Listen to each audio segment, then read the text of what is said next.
What I'd like to do is to introduce our speaker now. We want to move right along. Our time is limited.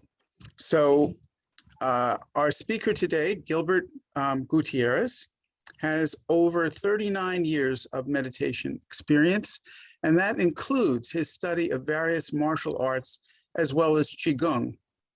In 2002, he received Dharma transmission from Chan Master Sheng. He is founder of the Riverside Chan Meditation Group, and he conducts retreats and lectures throughout North America and also Taiwan, and most recently through Zoom in England. Gilbert teaches in a classical style, which inspires his students to investigate Chan through diligent practice. I've known Gilbert for almost 20 years and attended many, many lectures, and he is a wonderful teacher who embodies and expresses true Chan and lets us hear it in a way that is direct, practical, and easy to understand. So, Gilbert, thank you. Amitofo, thank you very much, Harry. I want to express my my thanks to Guoyen Fashe and to all the monastics and all the volunteers that put this together. I was telling the volunteers before that this is such an incredible opportunity for those who are taking this retreat, because you're getting lectures from the best of the best that we have in Chan in our organization, and they're bringing their A game for you to listen. So you should have a very good understanding of Chan, listening to all of these wonderful presenters during this week. So you have a great route to be able to listen to all of these speakers. My topic was one, it is entitled, the fixed structure practice is clear, but how do you practice when working, commuting, entertaining, socializing, and so on? Is it possible to practice in all these situations? Usually when people think about the practice, meditating, studying Buddha Dharma comes to mind. But Chan stresses that you should take advantage of all the moments, whether practicing in a structured manner or following a daily routine. All times, all situations, and environments are opportunities to practice. And this is from Zen Wisdom, Master Sheng. This is important words that one should take to heart. Oftentimes, we think that just simply sitting on a cushion, we will obtain some form of enlightenment, and that it's very important for us to get it there. But more often than not, any kind of realizations that a person could have are encountered off the cushion in their daily life if their practice is sincere. Otherwise, they might get a small realization or a shallow realization in sitting in meditation. They may get a great one depending on their roots, but we should not depend on sitting on a cushion to bring us to some form of a realization. We should see that the Bodhimanda is not simply on a cushion, but in our entire environment, in everywhere where we go. Bodhimanda means the place where one practices. And this is what Master Sheng was talking about here, was he was talking about this Bodhimanda, but we take it off the cushion. When we meditate, what we're doing is we have a controlled environment. We essentially shut off all external information. We don't necessarily have to shut off our ears or eyes or anything, but we are not engaging in the environment except simply to apply the method. So we only have one function, one thought. And using this one function and one thought, we sit. And I shouldn't even say it's a thought, because at that point it is no longer a thought, because it's a repetitive thought. And it's just simply contemplation itself. We're not good at that oftentimes, but we have to be good at that because it's an essential element of our practice in meditation, but even more so in our daily life. We do not know how to contemplate what is arising around us. When we're sitting to meditate, we contemplate our method. If we're on the Huatou, mind is watching the Huatou. You are not watching the Huatou. Mind is watching the Huatou. And mind is watching, very interesting, the words coming out of mind. Very, very curious way of looking at things. It's mind watching mind. This is contemplation. If we interject the self, I am watching the method, I am doing this, and I'm doing this for a purpose, we mess it all up. This is not right view. Right view is what we call ekayana, which is just this mind. One mind, not two, not one mind looking and one mind seeing something coming up. They are joined. This is done by contemplation. When we understand how to contemplate, it will turbocharge our method and our practice. We'll understand why this works the way it works. We will understand also when we're off the cushion, what is happening around us. And it was Master Lin Chi who said that we don't understand this. And so we are tossed and turned by the environment in this way and that way, spun around. And at the time of our death, we will not know where we go. So he is exhorting the practitioner to settle the mind, to be aware of what is happening, aware of the surroundings, aware of what is coming into mind. Now, when we say coming into mind, it could be that someone would have passed behind me, that's coming into mind, or a thought of something that's going to happen later today could come into my consciousness. But one, which is the mind, should be aware of that. When we're aware of that, then we're at one with the method, at one with mind, without there even being a one. Everything returns to mind.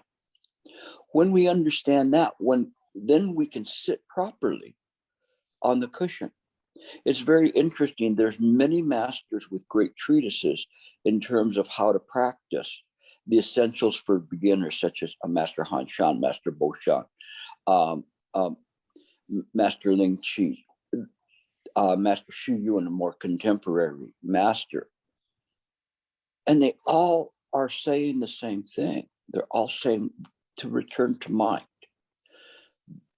Raise the awareness of the mind. We do not have to expel thoughts from our mind.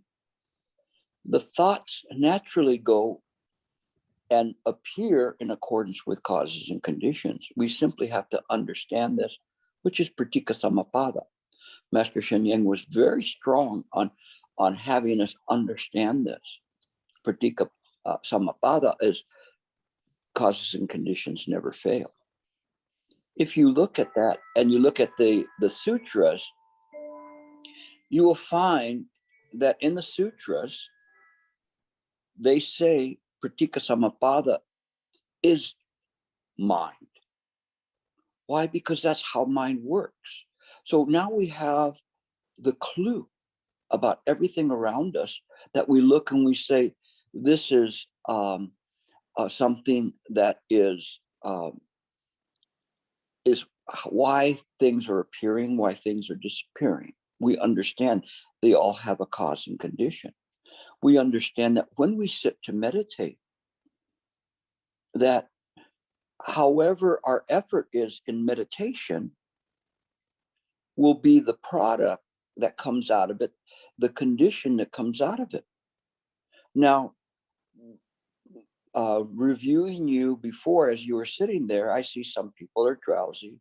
Some people are sitting very good, like stone lions. Some people have thoughts, some don't. But the quality of your meditation will determine what you get out of it. There is no magic whatsoever of crossing your legs and sitting on a cushion. This does not grant you an entrance to Chan. The entrance to Chan, as the ancient masters talked about, is understanding pratika samappada, understanding mind. And this is the entrance, not that you're just right there at the door. And it's very interesting because the essentials for beginners is actually very deep and profound. So I welcome you to this, understanding that if you sit and you meditate, and you meditate for 10 minutes, and then you begin to watch movies in your mind, the next time that you sit, it will be the same. And the next time after that. Why? Because you got what you put into it. So one of the aspects of the practice of Chan is this continuous application of the method. Continuous. It has to be unbroken. What Master Boshan said, that it has to be as taut as a knot that one is using to save their life, that not even any kind of daylight can come through that knot. It's so tight. And this is how you use your method. Now, we use it in a way with what we call the right concentration. The right concentration is not to stress or push thoughts out of the mind. It's simply to rest the body, relax the mind, apply the method, and only apply whatever is needed to keep one on a steady pace in this present moment. So as we look at this, we're aware of the method that's taking center stage in consciousness, but we're aware of our surroundings. We don't do that to an exclusion, including the surroundings of thoughts arising in the mind. The master said, it is not the harm that the thought arises in mind as it arises naturally. It is the problem that one is not aware of it soon enough. So once the thought or an idea of a thought takes hold, it's difficult to get it out because we rush to encounter it, and then we add our own impressions, mental impressions, and we're giving it energy. But the key to meditation is we do not give any energy to it. We just are aware of it. There's no thought there. We are focused continuously on our method. In the present moment, we are there carefully balancing on this point of a pin of time that you keep slicing and slicing and slicing so that it becomes just this moment. And we let go of what has gone. We don't anticipate with what comes. We don't let go of, or we let go of all the things that happened before. And we don't anticipate. When you're sitting and meditating, what do you anticipate? I would venture to say 90% of you anticipate click, click, ding. This is the wrong way to do things. When you anticipate like this, you're looking for that. In the future, your mind is obstructed. Let it go. It doesn't matter. When the time is up, the time is up. You have made yourself a promise that you were going to sit there cross-legged. So why worry about when it rings? And not only that, but because of pratika samappada, you welcome that sound. You think it's such a great sound. I am released. I am free. That's not how it works. You're doing it in the opposite way. You should welcome the cloud of the fish, clop, clop, clop, saying, I am free. I'm free to meditate. My body is relaxed. My mind is relaxed. I am sitting carefully, sublime. And when we look at this in this way, we realize that these are the elements that are necessary for a proper meditation. Everything that I've talked about. It doesn't matter what method you use. These elements should be present. First, being in the present moment.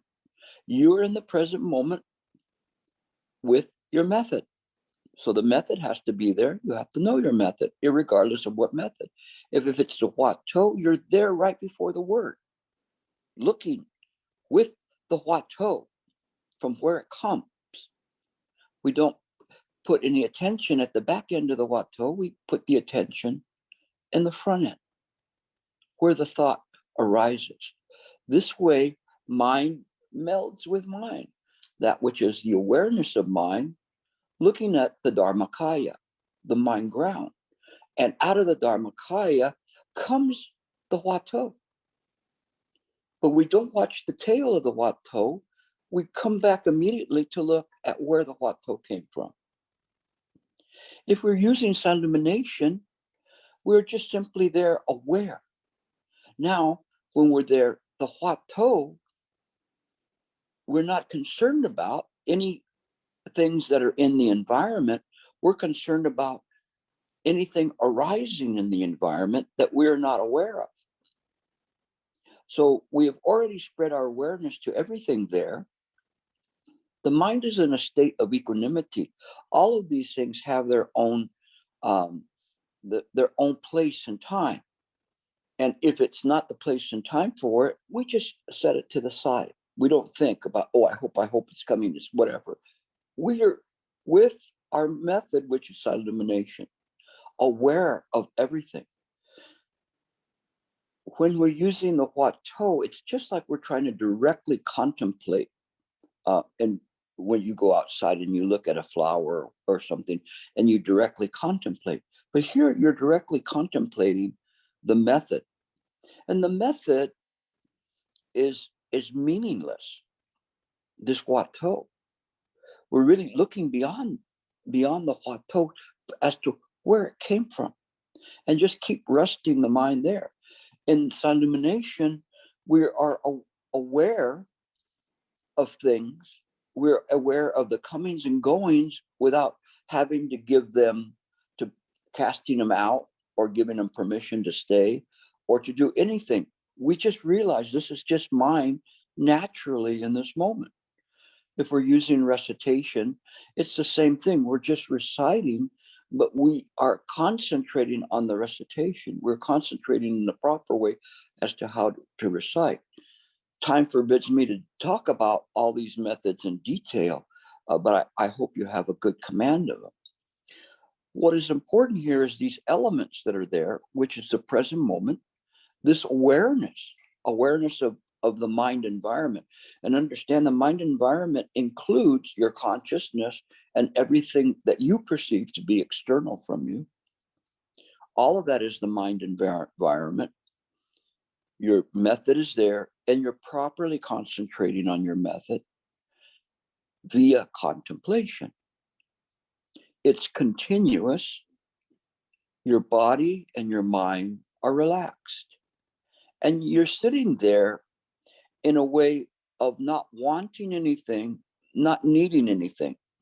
One of the things that Shifu said to me that struck me so much, it struck me because it's something I need to practice. I really need to practice it more and more and more. And it gives me great humility, because when I look at that phrase, I realize how far I have to go. And he said, take only what you need.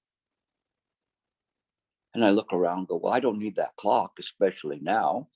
I don't need this. I don't need that. You know, I got a sweater on. Okay, I can use that. I need pants. Obviously, I need that, and some shoes, you know, but I don't have to have the most fanciest shoes or the designer this or designer that. But when I look at it and I go, yeah, I really don't need this. And it's a way of humbling yourself to practice, because when you look at it and say, do I really need this? This is why I give great respect to the monastics, because the left homers, they have struggling with it oftentimes, but yet they have this ability to put aside these material things. And so it's something that we apply this in our daily life. We apply the method in the same way in our daily life. We use it just as we use the elements that are a prerequisite to a proper meditation. We apply those to our daily life. How does that work? Well, we understand that when we're meditating, we had this controlled environment, but now we don't control the environment. It's all around us. We see it. But it's something very interesting that Shifu said, and it's in these times, in passing on the wisdom from the past, and I'm sure somebody told Shifu this as well, but he said something that was very, very important. He said that one should not be controlled by the environment. One should control the environment. We are not molded by the environment, we mold it. So what do we want? So you and this week are taking a great step of practicing sincerely the practice of Chan. And I, in my way, are trying to help you and trying to mold the environment around you and help you understand that whatever's appearing is there precisely. And it's precisely empty. Why? Because it is just simply the mind. Everything that you see is a fabric of mind. Do we say it's real or unreal? I often mention, say, is this cup real? Is it solid? It's just simply a dream in mind. There is no real substance to it apart from the fact that it is mind. It was made by mind. And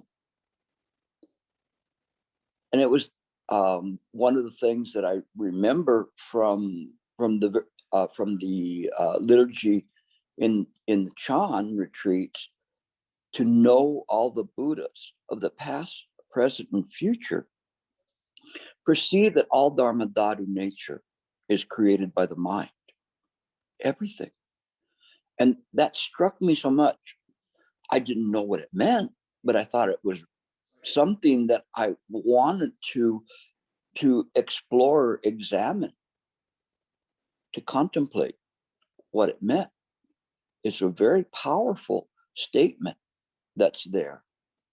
And when we understand that, then we understand as we're navigating through everything, just like in the Heart Sutra, when the great Bodhisattva Avalokiteshvara was coursing through the deep Prajnaparamita. What's the deep Prajnaparamita? Just this moment, just this present moment. You have a choice. You can choose the Buddha, or you can choose ignorance. So if somebody says to you, would you like a cigarette? You go, what can I do with it? You can inhale it and the smoke goes into your lungs and it makes you want to have another one. And it makes you cough and yellows your teeth and gives you cancer. No, that's ignorance.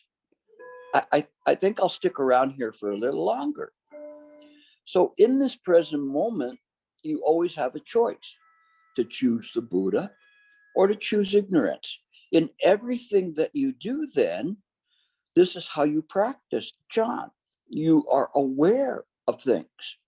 Somebody says, oh, have another glass of wine. And say, well, I already had two. And I'm going to leave in 5 minutes. I don't think so. A good Chan practitioner might say, no, thank you to it all. But at least we understanding we're a practitioner. We have a vow to break. This is very important. So remember that you're a bodhisattva and you have this vow to break. It's important because when you break the vow, you know you're breaking the vow. No, and you're there, and maybe you're there and you're squishing a bug and killing a spider, whatever. Maybe you took that life, but you know that you were breaking your vow. That's important. So we practice in our own accord. We don't have to practice as if we are a bodhisattva or a saint. You see, a lot of people try to do this, and it creates a tremendous amount of strain on them because they cannot maintain that. Their practice is not at that level. But we strive to do that. When we're off the cushion, we maintain our method. The continuous, uninterrupted awareness of the present moment to decide what we do next, and how we work. And we carry it with us. We make choices in regards to that. And so when we see those things, we know what we can do. I'll tell you kind of a funny story, just to kind of break this up a little bit. I had gone to a retreat, and it was actually had been a month-long retreat. And I came in at the tail end, and I had gotten permission from Shifu to come in. And so when I came into the retreat, there was this young man that had been kind of like the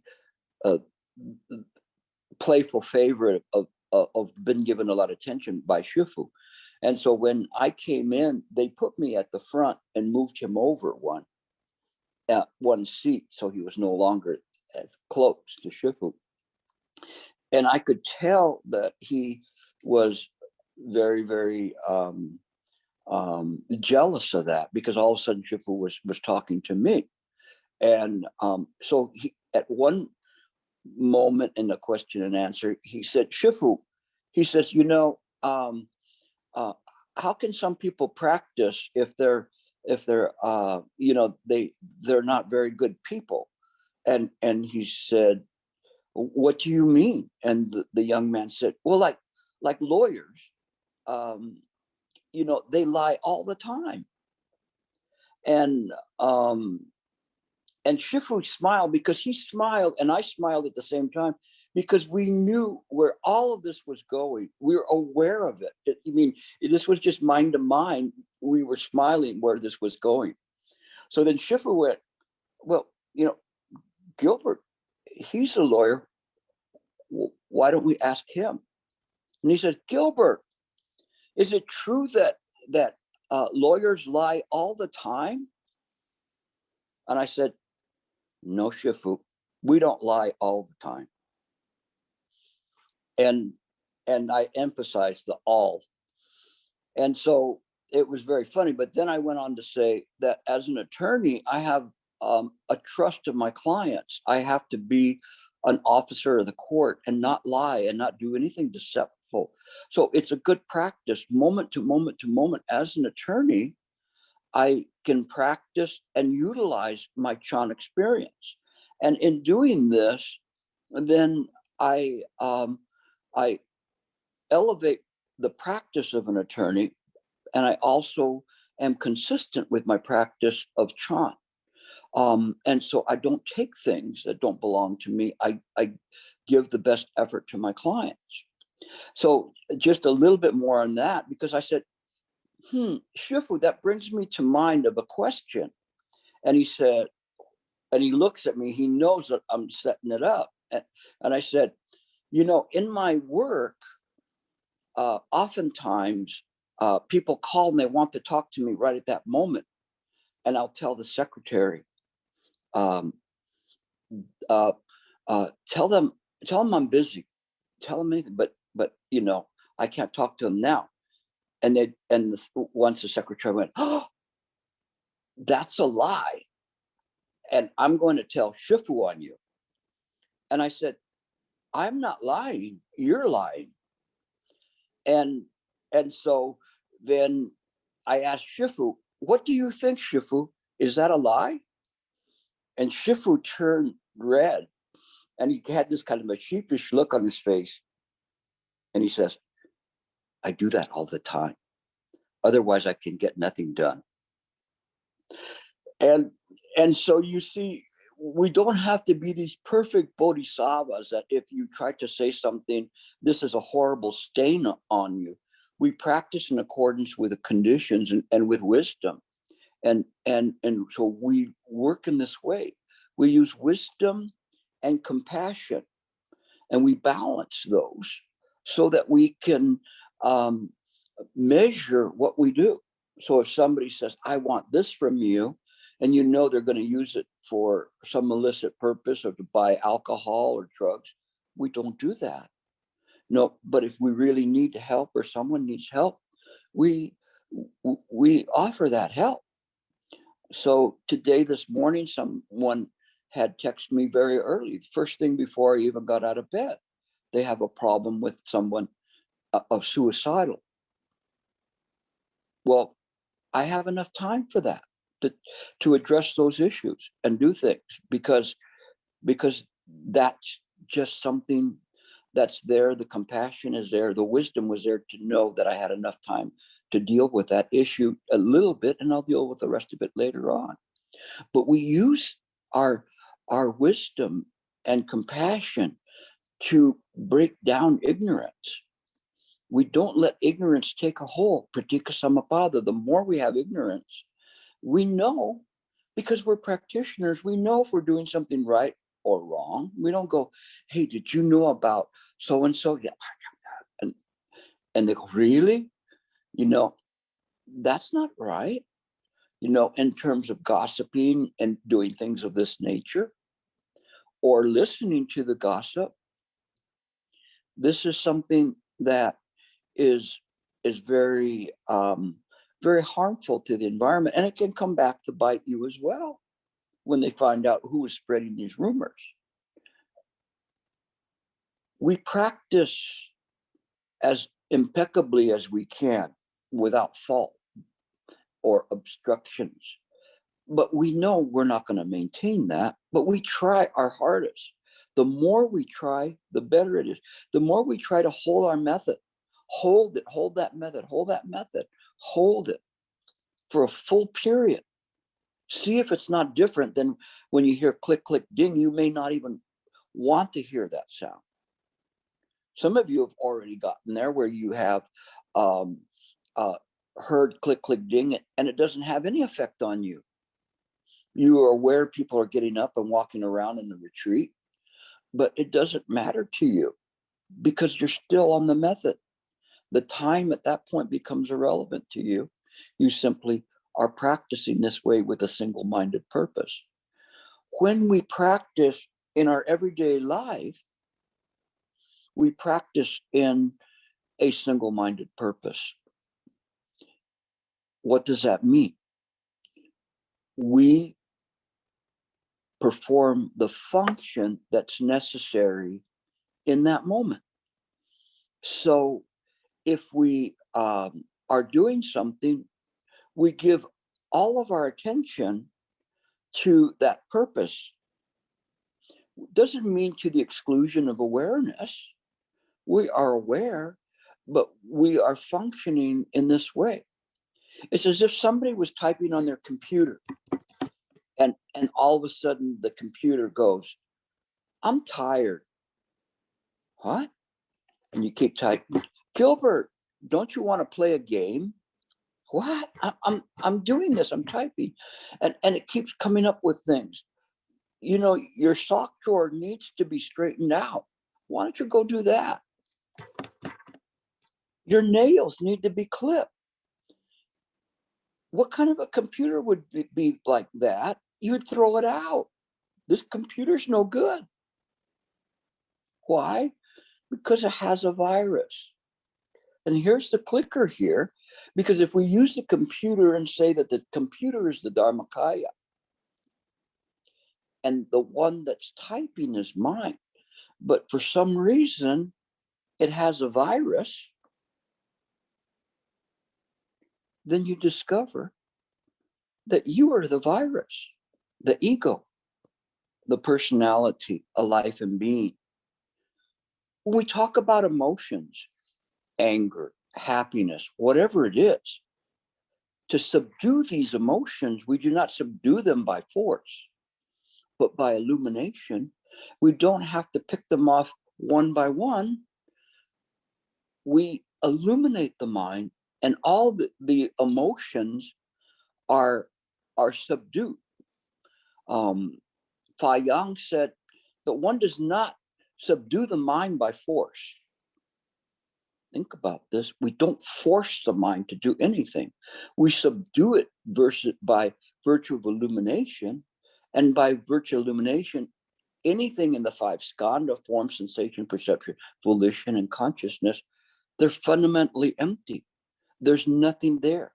We don't have to polish them. We don't have to do anything with them. We just have to understand ekayana, just mind. Everything that's created is mind. So we do what the ancients said, that we turn the mind's eye inward. And it's an interesting statement, because what they're trying to say is that you use your eye to look at yourself. What Shifu said, before you can get rid of the self, you have to understand the self. And so when you understand that, irregardless of whether you're sitting on a cushion and meditating, or you're in the world navigating, and you could be navigating ignorance or prajna paramita, this unexcelled wisdom. All of this is mine. We're aware of it. So when we understand the basic tenets of the Mahayana Buddhist doctrine, then we see things. If you see everything around you as real, it's like you were a Theravadan resorting to the Theravadan Abhidharma. Everything is real. Or the Yogacara school that says everything is simply consciousness. Nagarjuna says everything's empty, from the Madhyamika school. We take all of that and say, just mine. And when I have a student that says, I know, Gilbert, just mine, and then I tell them, no mine. And they go, what? No mine, there's no mine. But you just said just mine. I'm just saying now, no mine. And they go, I don't understand. And then I just say, never mind. So it's just this way. So when we see the things, we see them very, very clearly. Just leave mind alone. We do not have to define it. Any definition of mind would be a definition within samsara. And so it's pulling you back into samsara. And then you look at it and say, I see this is mind. And it's my mind. No, it's not your mind. Okay, it's just mine. Never mind. And you get confused. It's okay. It's all right. The thing is that you have to understand everything that appears is simply the fabric of mind. But this is where the payoff comes from, because it's all created by the mind. So looking at this place, what would mind prefer this place to look like? What did Shifu say that's so important? That we have to uplift humanity and create a pure land on earth. Are you doing that in your everyday life? Or are you just creating more chaos and obscurity and desires and hatred and greed? So we have to be very, very clear about that. And if we are clear, then we can live our life in a proper way. This is something that's very, very important to us, because we really, as was said here in one of the questions, not wasting a moment is a place of practice. So this is the Bodhimanda, this is the place of practice. In this moment, this is the place of practice. Don't think that because you came out of the meditation, you're not practicing. You are practicing right now. Let these words go deep to your heart to contemplate them. Don't gather them up like some kind of a librarian. Use them in your daily life. This is where it's valuable. You change the environment. Who do you practice for? Who is it that you practice for? Do you practice for yourself? I abandoned that a long time ago. Whatever I practice, whatever I do is for the furtherment of the Buddha Dharma, and in particular Chan Buddhism, that I try my best to practice in this way. It was very interesting. There was a story of Shifu and another monk, one from the West Coast, a Pure Land practitioner, and his name was Enhai Master. Forgive me if my Chinese is very bad, but that's the way I remember his name, Enhai Master. And they were contemporaries and fellow students a long time ago, and they had made a promise that they would become enlightened and that they would help people. And so later on, in very late in their years, they met again, and they were sitting alone. And so they were there and going, well, we're here. Did you become enlightened?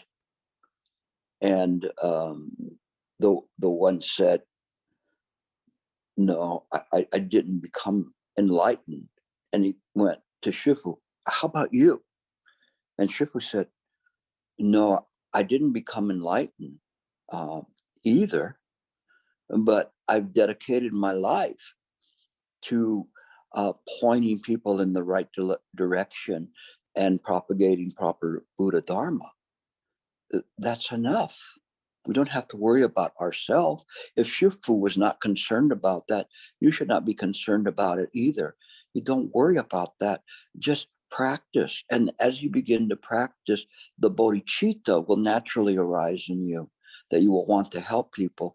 So this is how we are navigate through this environment, as the Heart Sutra says, coursing through it, is that we course through it using wisdom. And we make our decisions from that. And when we see it in this way, it's very easy for us to practice.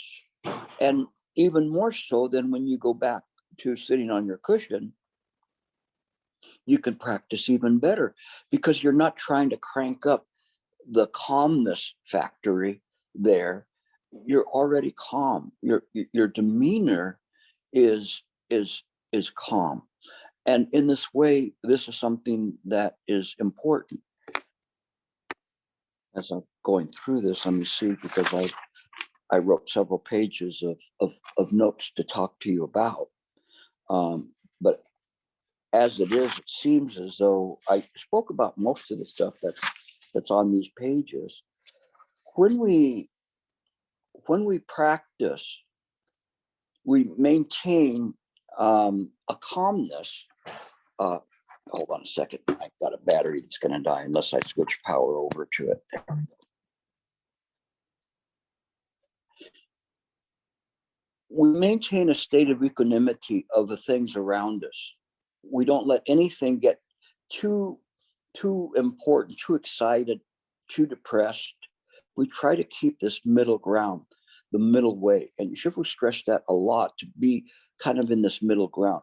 We are not disengaged from the environment. Don't get me wrong. You are directly engaged, but in a constructive way. And you have this ability to navigate through it in a way that I was looking up a word. I used to say, you have to practice, like if you're cool. Cool means like whatever happens, you're there and you're cool about it, instead of being so worked up. But I found a better word. It's a French word that's called savoir-faire. And I probably butchered the French as well. But savoir-faire means the capacity for appropriate action. And that is Chan in your everyday life, the capacity for you to know what to say, know what to do, be skillful in what you say, understanding and measuring via body, speech, and mind what is happening and what should be said. And something that's very interesting in the practice of Chan, if you use it in your everyday life, most of the time when we're not using Chan in our everyday life, things move too quickly for us and we cannot respond fast enough. When we're using Chan, we are waiting for reality to catch up to the present moment. We already understand the probabilities of what somebody is going to say, what is somebody going to do, what is somebody thinking, because it's all there, all the indicators are there. It's not some kind of a mental magic. It's using all of the information that's there and the historical information of one's connection with this person or this type of person or whatever to anticipate what could happen next. In the beginning, when we do that, we have choices set out, kind of like fingers of opportunities. And if we choose this one, we say this. If we choose this one, this happens. If we choose this one, this one, whatever is there. And then we pick the one that's the most appropriate at that time. As one begins to become adept in contemplating in the present moment, it is instantaneous. There is no thought process. There's nothing there. It is just simply this natural savoir-faire of the mind, engaged in function, engaged in the vows, engaged in bodhicitta. And so it makes the best decision it can.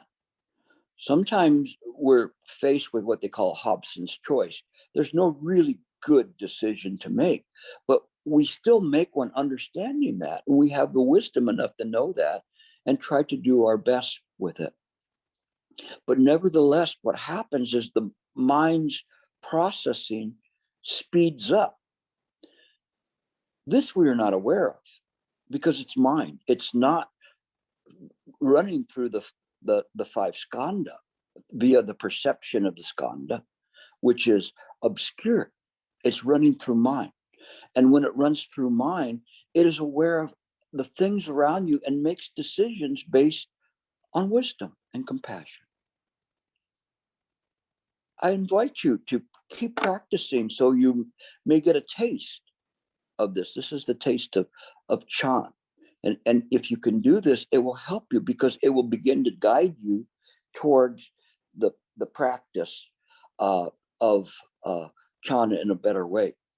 I think I'm at the 45-minute mark, right? So I will leave it open to questions. I apologize if I move too quickly through this, but it'll give you plenty to contemplate. Hi, Gilbert. Thanks so much for that talk. I'm so happy that everyone got to hear it.